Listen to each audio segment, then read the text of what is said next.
샬롬 9월 24일 토요일 하나님 나라를 시작하는 말씀 묵상 시간입니다. 하나님께서 오늘 우리에게 주시는 말씀은 사무엘하 4장 1절에서 12절까지의 말씀인데요.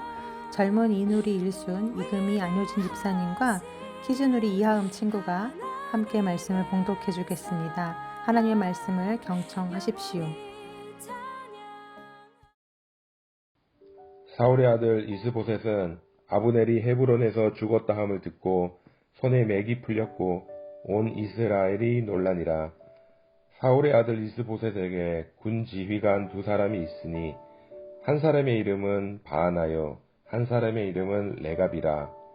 베냐민 족속 브에롯 사람 림몬의 아들들이더라. 브에롯도 베냐민 지파에 속하였으니 일찍이 브에롯 사람들이 깃다임으로 도망하여 오늘까지 거기에 우거함이더라. 사울의 아들 요나단에게 단의 저는 아들 하나가 있었으니 이름은 무비보셋이라. 전에 사울과 요나단이 죽은 소식이 이스루엘에 올 때에 그의 나이가 5살이었는데 그 유모가 안고 도망할 때 급히 도망하다 아이가 떨어져 절개되었더라. 브에롯 사람 림몬의 아들 레갑과 바하나가 길을 떠나 볕이 쬐을 때 즈음에 이스보셋의 집에 이르니 마침 그가 침상에서 낮잠을 자는지라. 레갑과 그의 형제 바하나가 밀을 가지러 온 채하고 집 가운데로 들어가서 그의 배를 찌르고 도망하였더라. 그들이 집에 들어가니 이스보셋이 침실에서 침상 위에 누워 있는지라.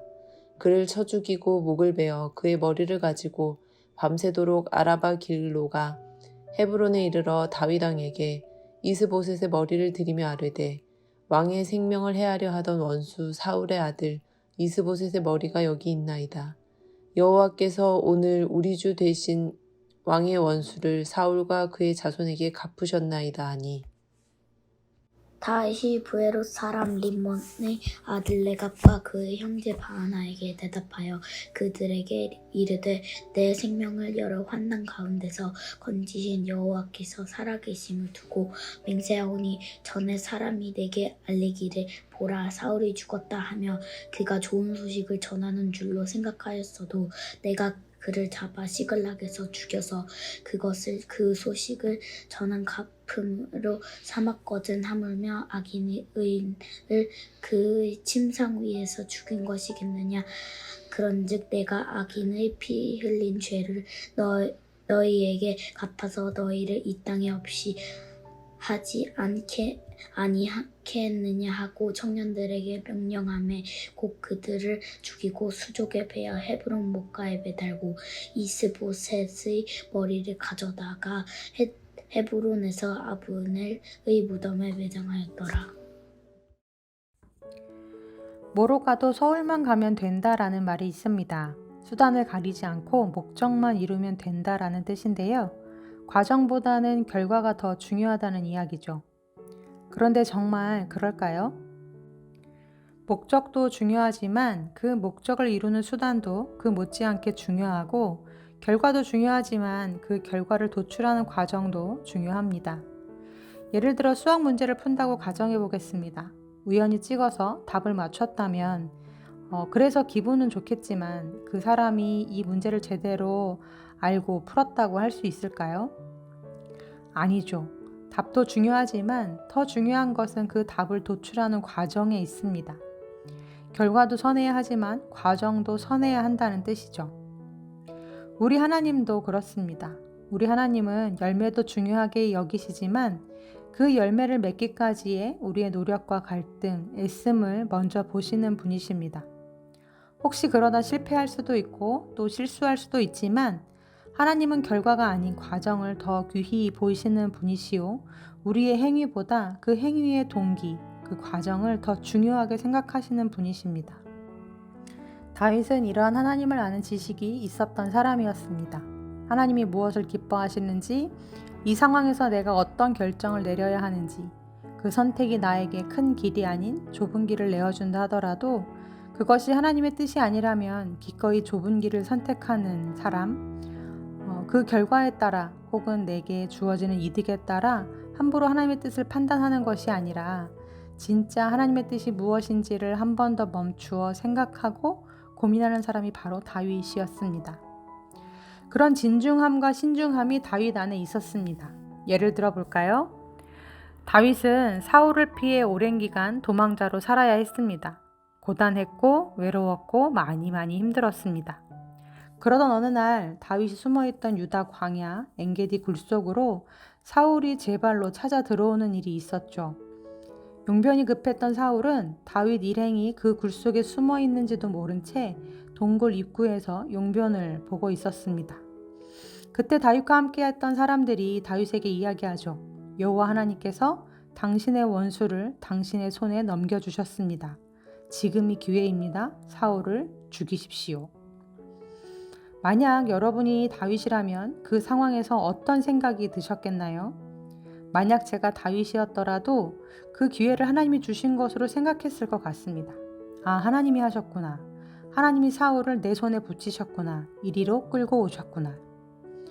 하지만 다윗은 사울을 죽이고 도피 생활을 청산할 수 있는 그 절호의 찬스를 얻었음에도 불구하고 그 순간 그것이 진짜 하나님의 뜻인지 다시 묻고 생각합니다. 그러다 보니 사울을 해하는 것이 하나님의 뜻이 아니라는 걸 알게 되죠. 그러면서 이런 고백을 합니다. 사무엘상 24장 6절 말씀인데요. 제가 새번역 성경으로 읽어드리겠습니다. 그래서 다윗은 자기 부하들에게 타일렀다. 내가 감히 손을 들어 주님께서 기름 부어 세우신 우리의 임금을 치겠느냐. 주님께서 내가 그런 일을 하지 못하도록 나를 막아주시기를 바란다. 왕은 바로 주님께서 기름 부어 세우신 분이기 때문이다. 오늘 본문에서도 이와 비슷한 상황이 나옵니다. 이스라엘이 의지하던 아브넬이 다윗에게로 내려갔다가 살해를 당했다는 소문이 들려오자 이스보셋을 포함한 이스라엘은 그야말로 큰 공포에 휩싸입니다. 이스보셋 왕국의 멸망은 이제 불보듯 뻔한 일이었기 때문인데요. 이 혼란의 상황 속에서 이스보셋의 군대 지휘관이었던 레갑과 바하나가 자신들의 주군이었던 이스보셋을 죽이고 그의 머리를 헤브론에 있던 다윗에게로 가지고 가죠. 네, 다윗의 입장에서 한번 생각해 보십시오. 이게 웬 떡입니까? 계속해서 골칫거리였던 이스보셋을 자기 손에 피를 묻히지 않고 오히려 그의 부하들이 손수 제거해 준 것입니다. 만약 제가 다윗이었다면 이 역시 하나님의 또 다른 계획이었을 거라고 생각했을 것 같습니다.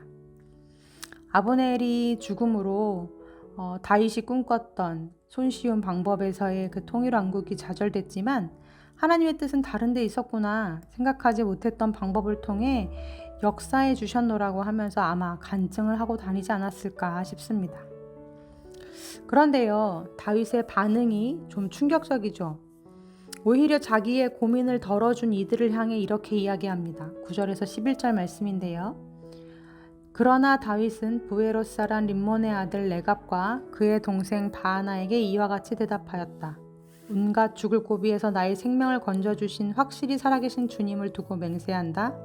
전에 사울이 죽었다는 소식을 나에게 전하여 주고 자기는 좋은 소식을 전한 것으로 여긴 자가 있었다. 나는 그를 붙잡아서 시글락에서 죽였다. 이것이 내가 그에게 준 보상이었다. 하물며 흉악한 자들이 자기 집 침상에서 잠자는 어진 사람을 죽였으니 내가 어찌 너희의 살인죄를 벌하지 않을 수가 있겠느냐. 그러므로 나는 이제 너희를 이 땅에서 없애버리겠다.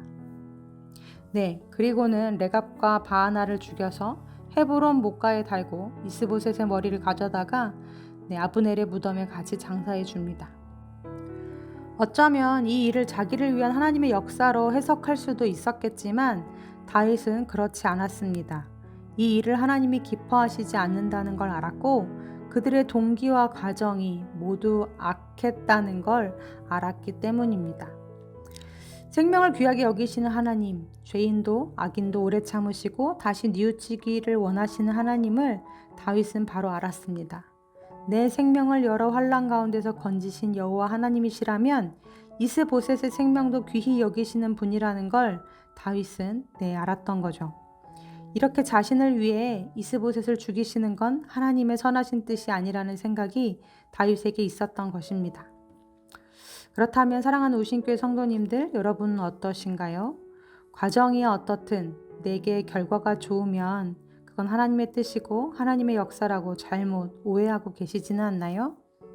그것을 혹 하나님의 역사하심이라고 간증하신 적은 없으신가요? 저는 있는 듯 싶습니다. 우리는 이렇게 너무나 쉽게 하나님의 뜻을 함부로 판단하고 또 이기적으로 해석할 때가 많이 있습니다. 사랑하는 성도님들, 하나님을 바로 아는 것이 힘입니다. 우리에게 무엇보다 중요한 건 하나님을 바로 아는 지식입니다.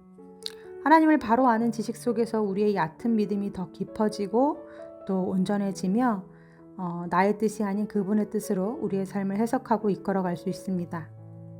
그러한 우리 믿음의 식구들 다 되시기를 간절히 소망합니다. 아멘. 함께 기도하시겠습니다. 하나님, 우리는 함부로 하나님의 뜻을 판단하고 해석할 때가 많이 있습니다. 하나님, 신중한 우리들이 되길 원합니다. 다윗에게 있던 신중함이 다윗에게 있던 하나님을 아는 지식이 우리들에게도 있게 하여 주옵소서. 하나님을 아는 바른 지식이 우리의 신앙과 삶을 이끌어갈 수 있도록 하나님 우리에게 지혜를 더하시고 지식을 더하여 주옵소서. 예수님의 이름으로 기도합니다. 아멘. 말씀을 마쳤습니다. 내가 만약 다윗이었다면 나는 오늘의 상황을 어떻게 받아들이고 또 어떻게 해석했을지 각자 묵상해 보시면서 더 깊은 묵상하는 시간 갖겠습니다.